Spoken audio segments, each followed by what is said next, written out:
Ձեզ ծանոթ է այս իրավիճակը։ Դուք կարդում եք գիրքը, վայելում եք ընթերցանության ամեն րոպեն, խորասուզվում եք ինֆորմացիայի մեջ, բայց գիրքը փակելուց անմիջապես հետո, երբ փորձում եք հիշել, թե ինչ էր այնտեղ գրված,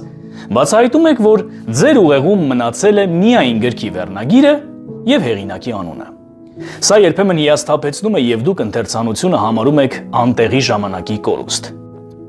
Նախ ասեմ, որ ընթերցանությունն ամենևին էլ ժամանակի կորուստ չէ, եթե նույնիսկ դուք չեք կարողանում մտապահել ինֆորմացիան այնքան, որքան կցանկանայիք։ Դուք չեք կարդում միայն նրա համար, որպեսզի հիշեք ամբողջ ինֆորմացիան։ Կարդալը մարդու վրա ազդում է բազմաթիվ ձևերով՝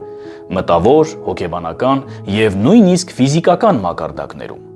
Կարդալը բարելավում է հիշողությունը, կենտրոնացումը, տրամաբանական մտածողությունը եւ վերլուծական հմտությունները։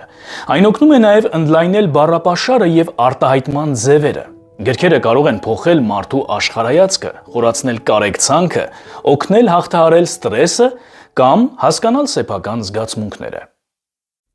Կարդալը թույլ է տալիս ծանոթանալ տարբեր մշակույթների, գաղափարների եւ մտածելակերպի, ինչը զարգացնում է մարդուն որպես անհատ եւ օգնում է ավելի լավ հասկանալ թե իրեն, թե ուրիշներին։